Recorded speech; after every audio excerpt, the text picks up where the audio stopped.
Tonight on Wings, take off with the Discovery Channel and the C-130 Hercules. When it was introduced more than 30 years ago, the C-130 revolutionized military airlift. In the Vietnam conflict, its service was invaluable. In both resupply and airlift roles, the C-130 saved the lives of thousands of troops in the field. Although replacements have been designed, none have been able to outperform this legend in military aviation. Tonight, soar high with the Lockheed C-130 on Wings.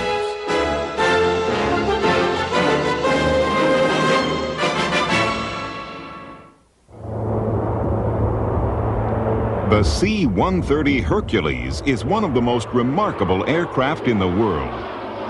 Still in production after 35 years, the 1900th C-130 recently rolled off the line at Lockheed's plant in Marietta, Georgia. Although it looks much the same, there is nothing in the aircraft that hasn't changed.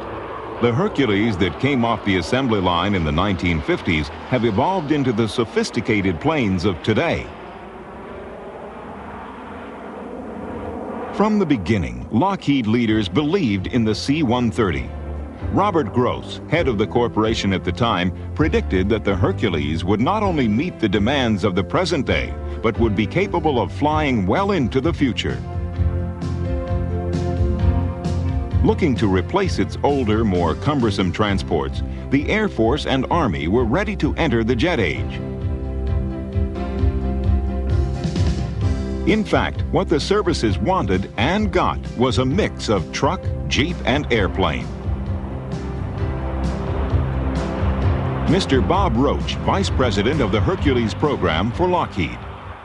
They came up with a requirement for a tactical transport that had some very unique demands, such as a drive-on, drive-off capability on the airplane, which required the whole aft end of an airplane to open up, and numerous other unique requirements.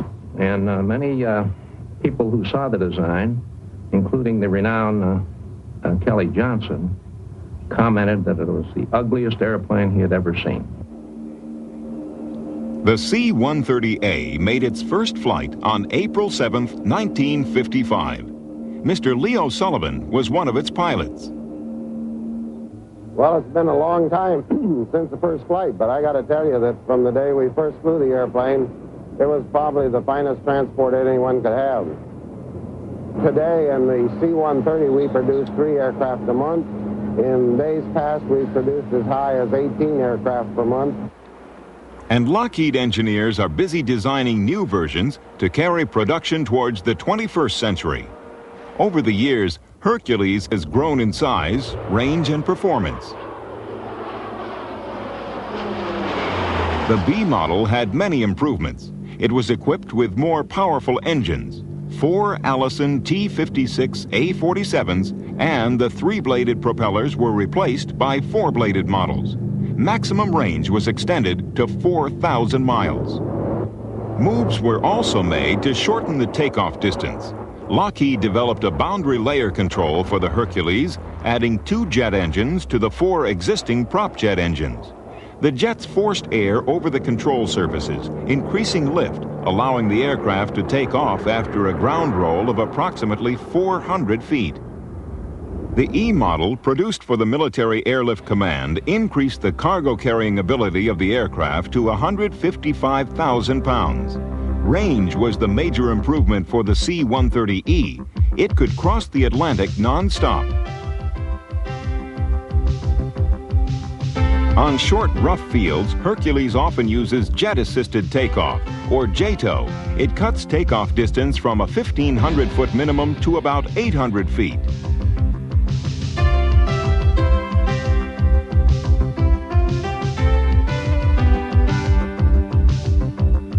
The latest model of the Hercules is the C-130H. Many improvements have brought the aircraft completely up to date. When the armed services needed an aircraft to deliver troops and supplies, the C-130 was there. Lockheed's Hercules introduced prop jet power to transports.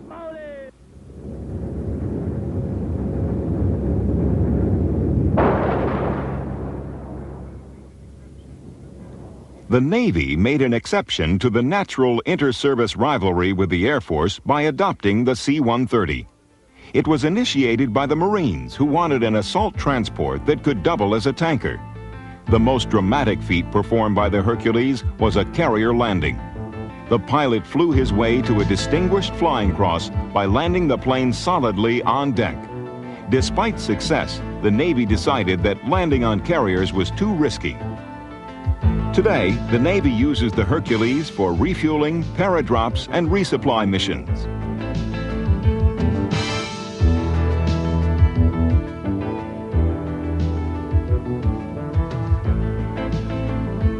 The U.S. Coast Guard flies regular patrols with its HC-130s. They track and mark the huge Atlantic icebergs which threaten northern shipping lanes. An increasingly important role for the HC-130 is detecting and monitoring oil slicks. Once the oil has been sighted, floating barriers can be dropped to help contain it. Because of the world demand for offshore natural resources, coastal surveillance has become more important. Many nations have extended their territorial waters to 200 nautical miles. Coast surveillance teams worldwide have found the Hercules to be an ideal aircraft for maritime patrol. Currently, over 60 countries are finding uses for more than 40 commercial and military versions of the Hercules. Whatever its colors or configurations, Hercules has always been there in time of need.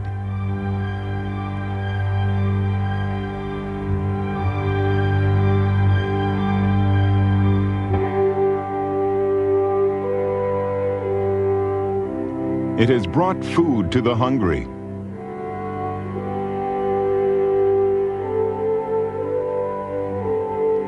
relief to victims of natural disasters,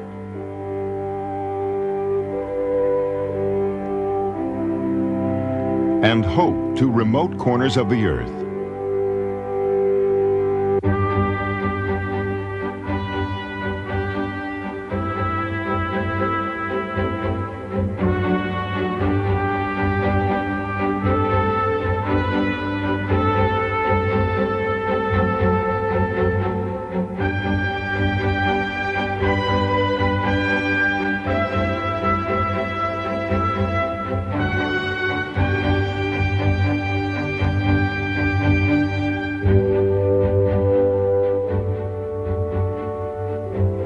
It's little wonder that this flying truck is known to many as the Samaritan of the skies. The C-130 is a crew airplane, and it really is a crew airplane in all the best sense of the word. Everybody is working together. Of course, at different times people have different workloads, but the people flying the airplane flew it as a crew. And many times on the ground you stayed as a crew too. We call it pig and hog and, other little terms that you probably heard today. Especially when we're trying to make it do something like land, talking it down. It's the same thing when you're fishing. You got to talk to the fish, you won't catch it. Just like the airplane, the same thing. Down there, you got to talk it down. It's part of it.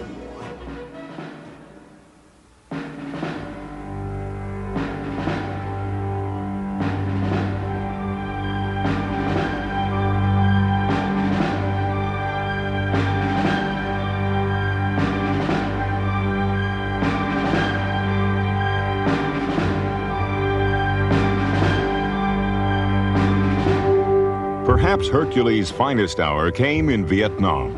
The aircraft's true potential was put to the test. The men who flew the C-130s were as much a part of the war as any frontline soldier.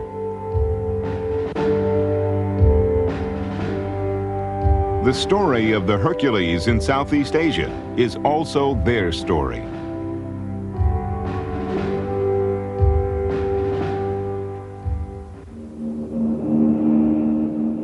Mission, quite an interesting factor. One day you're doing one thing, actually one part of the day you're doing one thing, the next day you're doing something different. Had a lot of diversions, combat essential missions, hauling ammunition, emergency air vacs, taking people out, mass casualties, and so on. Keeps you on your toes. And I had a real good diversion last time. I was flying a mission, almost through with it, and they diverted me in for emergency blood resupply into a province up north. And it was real interesting. I mean, we weren't expecting it. We thought we were through for the day. Went in there and had to bust a ceiling. It was right down at minimums and land on a short field. It was real slippery. Scared me to hit a nervous knee. Touchdown markers are 200 and 500 feet down the runway with red color. Roger, copy, 607. We're in the Airlift Control Center of the 834th Air Division in Saigon, where the daily flight operations of the airlift in Vietnam is monitored, scheduled, and controlled. The boards that you see in the command center are used to display all the mission information for the some 800 to 1,000 sorties that are flown each day by C-7s, C-123s, and C-130s of the 834th Air Division. The 130 will operate in 2,500 feet, so it does have the capability to go into the forward areas, into the unimproved strips, and where the activity levels are high, the C-130 has proven to be the real workhorse of the fleet. Came under a rocket attack while we were there, so we got a delay out of there. Took off, I think, at about 7:45. Went up to Quang Tri. We had a combat essential load into Quang Tri, some tank tracks for some tanks going west to Quai Son. And we landed at Quang Tri at about 9:30 this morning. When we landed there, we had some problems with our airplane with the nose gear and some engine problems. We had to stay there for about 4 hours and work on the airplane. At about 1 o'clock, our command post sent another airplane in to pick us up. That picked us up and took us down to Chu Lai, where we had some rockets to pick up to take back into Quai Son. That crew flew into Quai Son. We landed there at about 4:30 tonight and took off again about 5 o'clock, came down to Da Nang for fuel, and returned to Tan Son Nhut. That for us is just about 18 hours. It's 29 now. It's late.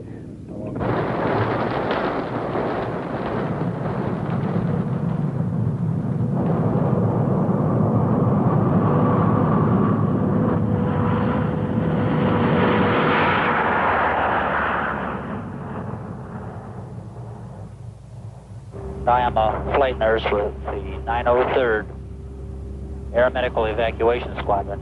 We have approximately 20 litters and 53 ambulatory patients. They're the best pilots in the world.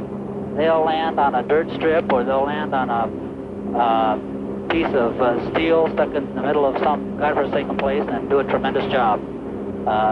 I think the most difficult landing I've ever been on is at An Toi, which is on the western part of an island off the western part of Vietnam, Phu Quoc Island. And it has a minimum runway, no lighting. And we went in there one night, it was just pitch black, raining like cats and dogs, and they had smudge pods and jeeps lighting the runway. And those fellows stuck it down there, just beautiful. Well, you hear pros and cons, you know, all from all the troops around. You hear these saying we're doing everything over here, and the Vietnamese are not holding up their end. It's their war. They should be fighting more of it. And you get a mission like we had today, and you go up there and you pick up these troops that had saw some that had their legs blown up, some of them burned half to death. And I tell you, you don't get that walking around out on the street.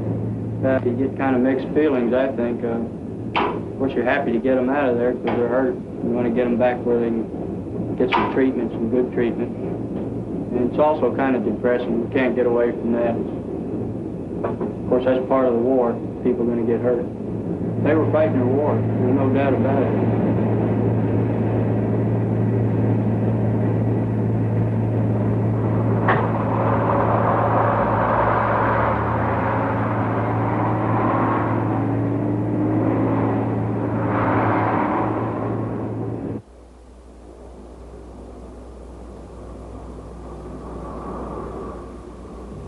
First KIA I ever hauled. I don't remember the exact place that I picked it up, but I knew before we landed that that's what we were picking up. I didn't know how many. And as it happened, we were empty. We had no other cargo on board. We came in, and they brought an ambulance out. It was an unmarked ambulance. And, of course, I knew they were, GI KIAs. And it really makes you stop and think about, like Alan has said before, that it may be somebody you know, or it could be you at one time or another. And it's really a bad scene as far as, especially if you've got an empty cargo compartment. There's just you and them, and it seems awful crowded at times.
This is Colonel Mike Higgins. The C-130 will be right back on wings.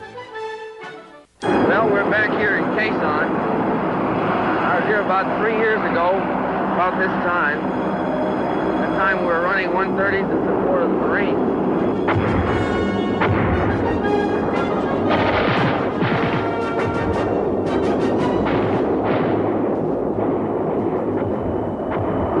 And each and every day for a period, I guess, well over 80 days, C-130 lift was a lifeline to Quezon. They said it was a victory through air power, but for us grunts on the ground, it was really a victory for the 130 capability to deliver here.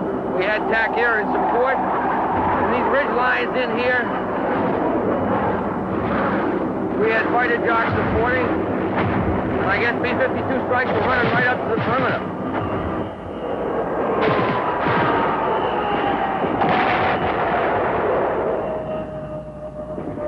There were days when there was no TAC close air support, and the 130s continued air land.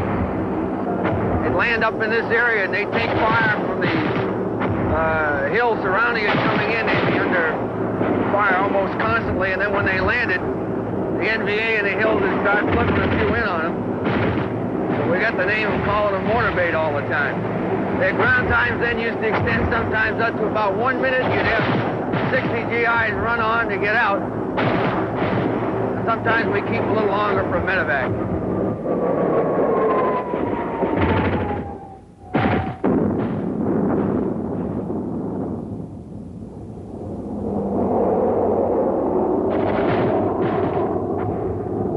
So then they decided the method of delivery they'd use was a container delivery system.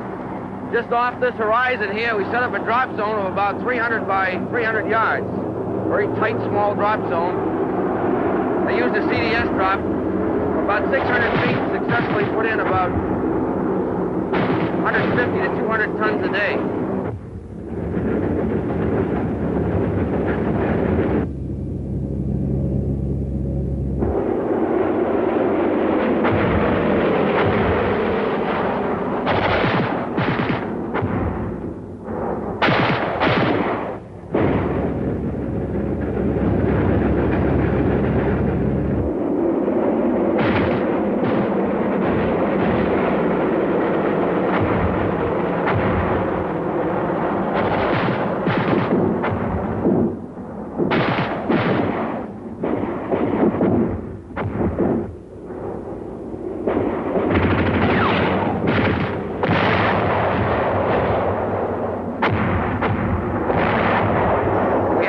equipment we couldn't deliver in containers.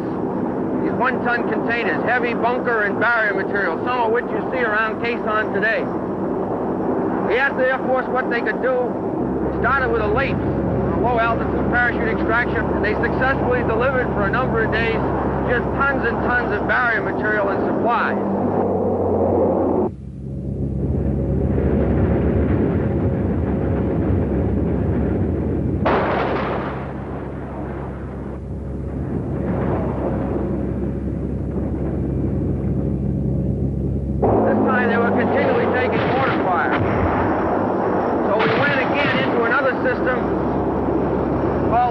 Proximity extraction system, which is an arrested barrier and a hook. Our requirements for beans and bullets were well over 200 to 300 tons a day. We got a hell of a lot of in with choppers, but the heavy tonnage requirement was moved by the old 130s to TAC. It's been my experience with working with the airlifters during the last stint here that they supported us in the Delta, back into the Ashaw Valley with the first team in Al Louis. And they've lost airplanes every trip, but I'll say this much for them. You call them, tell them where it has to be, and they'll put it in.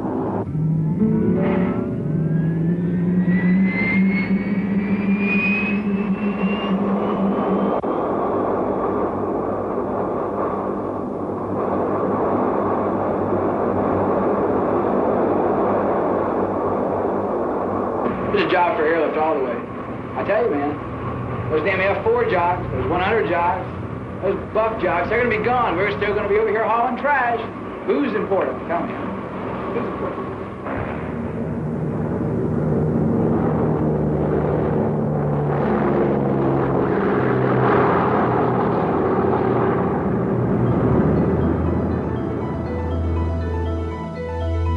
Hercules also carried weapons.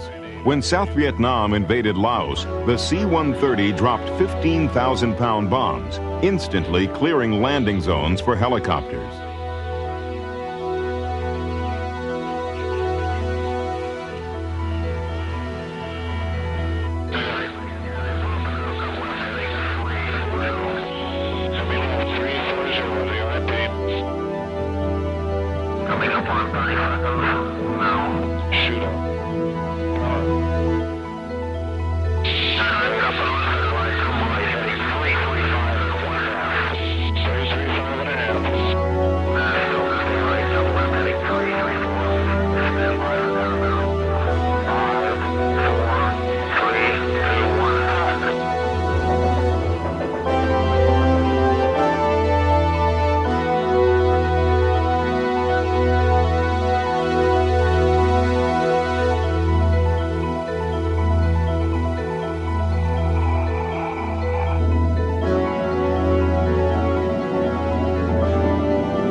Wings will return on the Discovery Channel.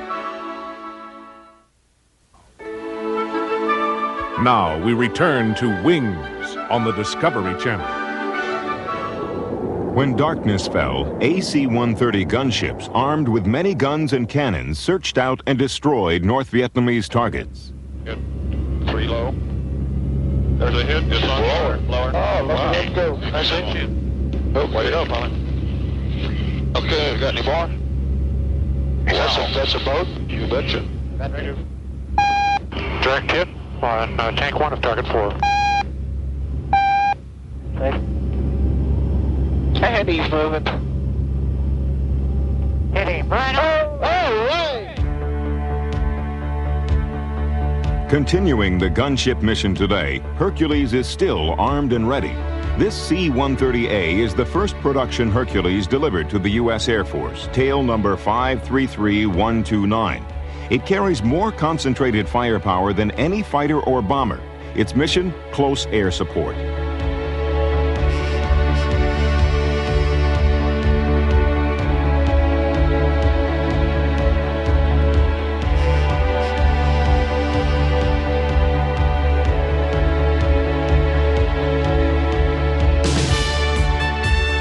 This Hercules Spectre is a member of the only reserve special forces group in the Air Force, the 919th at Duke Field in Florida.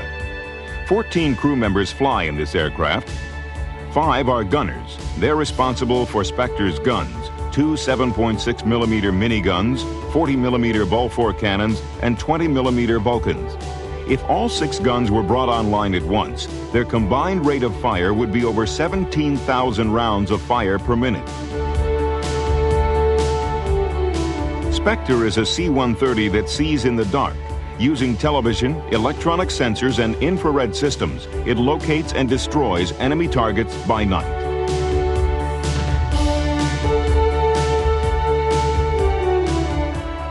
The booth is where everything comes together. Here, the systems operators and fire control officers work along with the electronic warfare officer.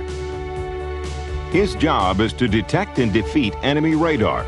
He works with the illuminator operator to protect Spectre against enemy ground fire. He can launch infrared flares to decoy the guidance systems of enemy heat-seeking missiles.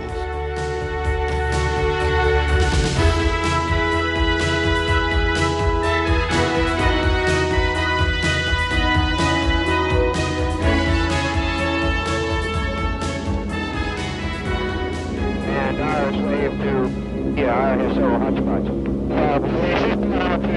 Over to low 47 degrees. Too low, 28 over, pilot. 2D's tracking the IRS target. Got a combo of 5 vehicles. 2D's tracking the lead vehicle. Consent is on. Landing, TD primary. TD's primary. Guards armed.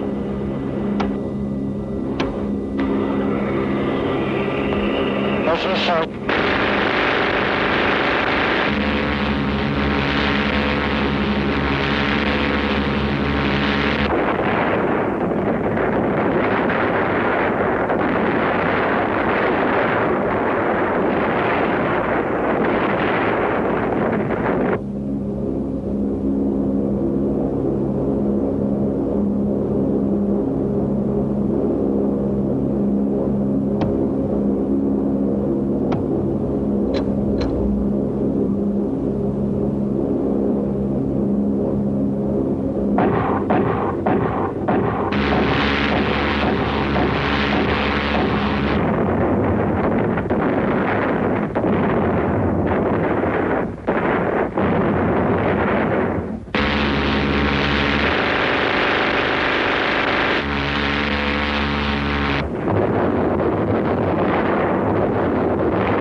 The kind of war the U.S. fought in Southeast Asia called for heavy reliance on close air support.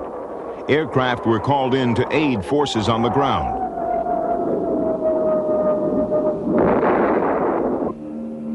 Hercules acted as an airborne battlefield command post, or ABCCC. The C-130 directed joint air and ground operations, controlled direct air support and airborne communications during special strikes, and served as a command post for air rescue activities.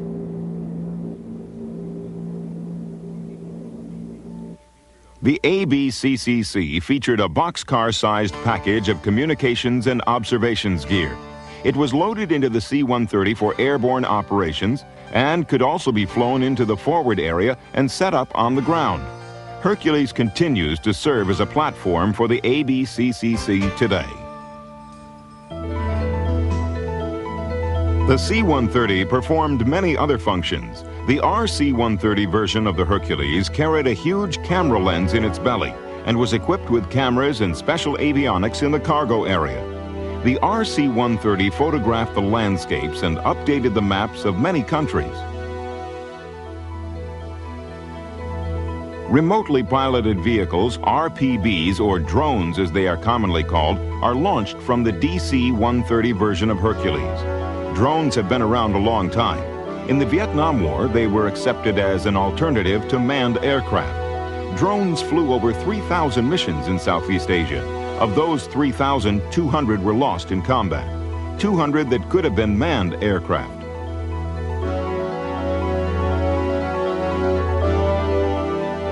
Today, the drone aircraft has two missions: photo reconnaissance and electronic warfare support. On a photo reconnaissance, the DC-130 launches the drone. It descends to 500 feet and takes pictures of the target. On an electronic warfare mission, the drone flies into a high-threat area and jams the enemy's radar by dispensing chaff or by using its electronic jammers. The drone is monitored by a remote control officer aboard the DC-130. When the drone returns, it is caught mid-air by the CH-3 helicopters. The crews often say that when they're trying to catch the 3,000-pound bird, they're not always sure who's got who. But this rescue helicopter has a firm hold on the situation, thanks to the HC-130. This Hercules model coordinates rescue and recovery efforts. Distress signals picked up by the HC-130 are passed on to helicopters for both land and sea rescue.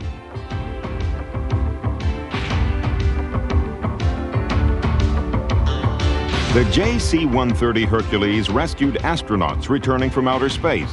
It was also used to retrieve instruments returning from orbit. The aircraft was fitted with hooks and wrench lines. As the space capsule descended by parachute, the JC-130 caught it in mid-air. Other Hercules were used in creating recovery systems using airborne winches to lift loads into a plane. This led to a new way to catch a ride on the Hercules. The JC Hercules paved the way for the MC-130 Combat Talon.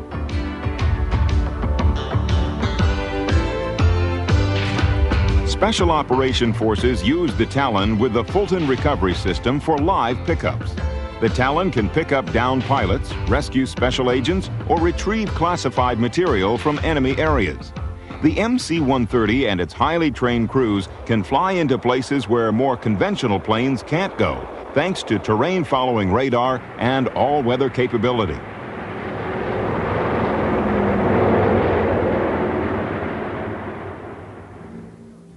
The Fulton gear is paradropped to the man on the ground. It takes about 20 minutes to put on the special recovery suit and prepare for the pickup. The Combat Talon crew takes this time to complete all final checks of the Fulton system.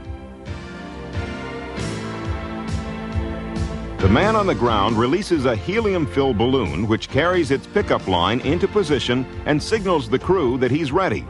Ready, that is, for the ride of his life.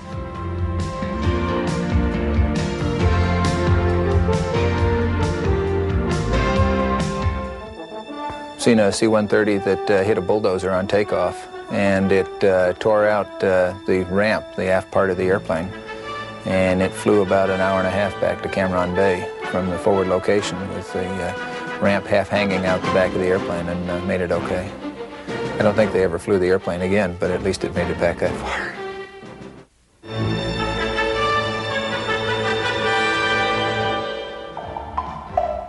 This strange-looking Hercules is Britain's C Mark II weather plane. Located behind its long candy-striped nose is a package of sophisticated weather gear.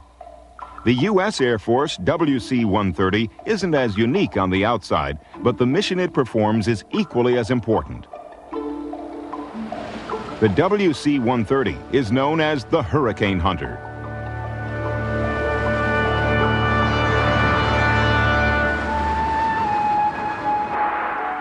Where most pilots try to avoid severe weather, our pilots and our air crews go looking for the worst weather known to mankind.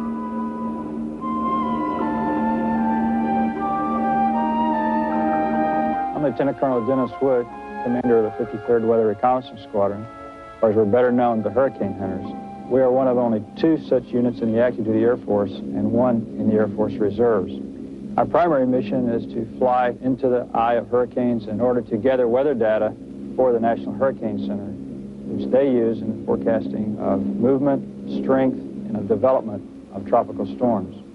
The weather officers and drop-zone systems operators are part of their weather service, while the remainder of the personnel are assigned to the 53rd Weather Reconnaissance Squadron. Let's go plot storm. You fly into the weather environment to look at it, to study it, whereas in a normal assignment, you usually stay on the ground to do that. A lot of times we'll go out and fly the same hurricane 3, 4, 5 days in a row. A lot of those times you end up flying about 12 hours. You come back and land and you have 12 hours crew rest and you're out again, the same storm the next day. In this particular mission, a navigator is really important because a computer can be used from point to point, but we don't fly point to point in a storm. We're trying to draw a line to the center of the storm, and it isn't always straight. Every storm's different. Nothing can be decided ahead of time. Once you go through the wall, that's probably the busiest time for us. Not too much thought about the hurricane goes on. If it's real bumpy, you just try and work the best you can. We release the sound into the atmosphere, and it free falls with a parachute, sends back pressure, temperature, and humidity. From that, we take the data, analyze it, and then send it back to the hurricane center.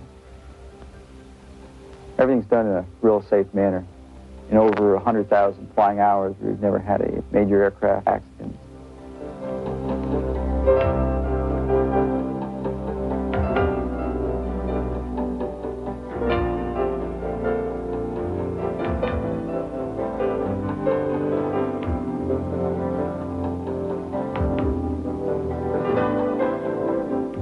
The experience that I've had that I really think is worth mentioning is the first storm, because it's beautiful to look at. It just struck me that I was very fortunate to be able to see a hurricane from that direction. Not many people have.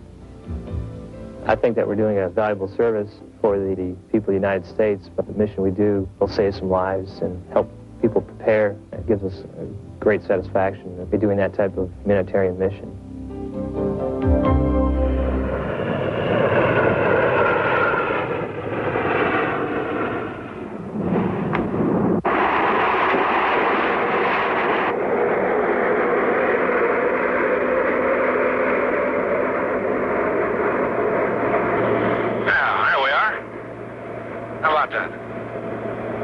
Willie Tower, 320 on the deck after GCA for a right turnoff.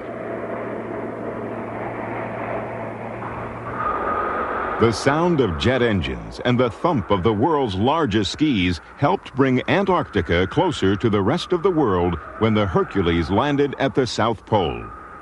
It was the first aircraft of its size to do so, and it would revolutionize efforts in the Antarctic.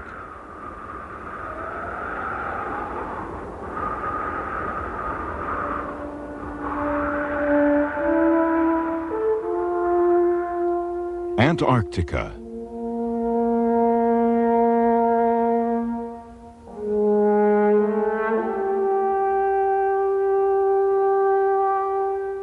The Great White Continent, stretching over 5 million square miles across the bottom half of the world.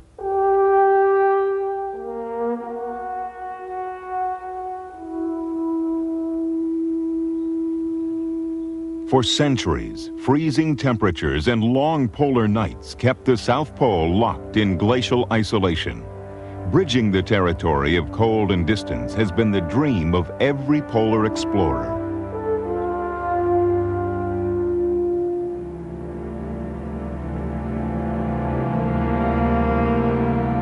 In 1928, Richard E. Byrd led the first large American expedition into the Antarctic. Included in the expedition was Byrd's airplane, a Ford trimotor named the Floyd Bennett, chosen for its size, strength, and power.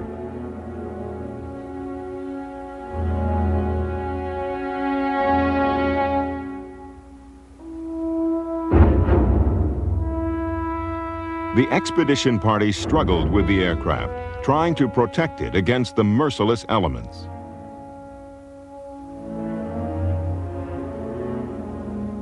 From the beginning, the land seemed to resist the preparations for its aerial invasion. Finally, in November 1928, the Floyd Bennett was ready for its historic flight.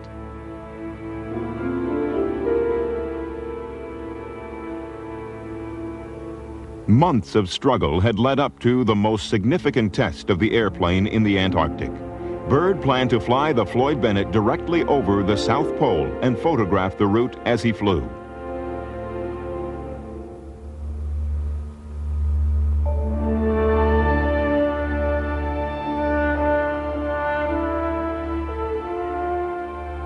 Byrd and the Floyd Bennett took off on November 29th from the base camp at Little America.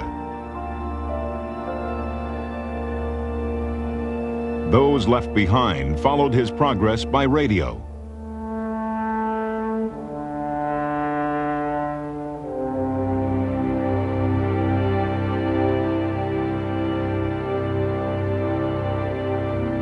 They cheered and wished him Godspeed as he took off. Having come this far, Byrd did not fail in the air. He was jubilant.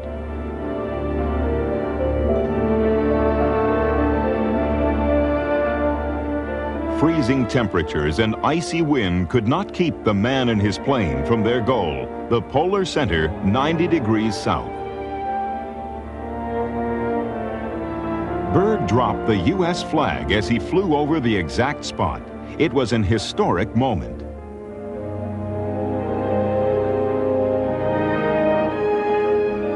His dream had been realized, and his flight was a success. It marked the beginning of the future of the airplane in Antarctica, paving the way for a more thorough exploration of the vast and forbidding continent.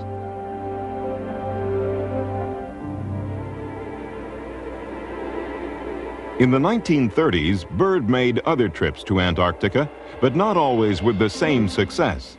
Several airplanes were battered or destroyed in the wind and cold. In later years, skis and prop jet engines would help realize the dream of polar flight and open other areas of the continent for exploration.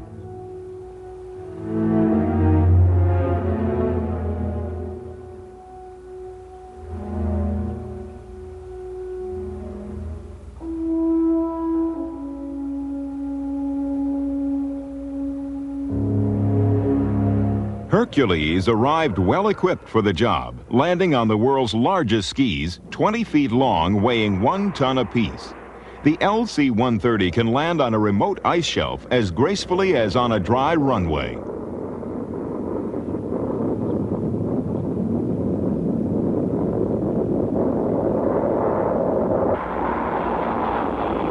From the beginning, LC-130s supported the Navy's Operation Deep Freeze, along with other scientific projects at the pole. They revolutionized exploration of the Great White Continent, taking scientists to formerly unreachable spots. Hercules provided a lifeline of food, fuel, and supplies to these remote outposts.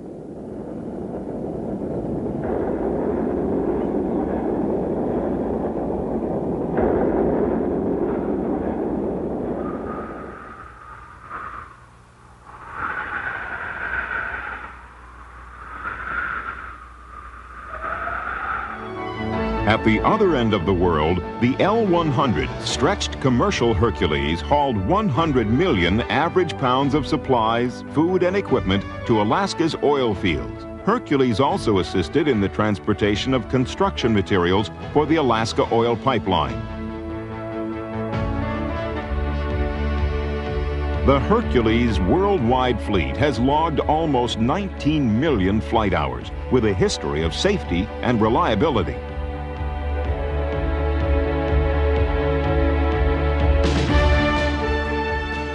The C-130 Hercules, the workhorse of the jet age.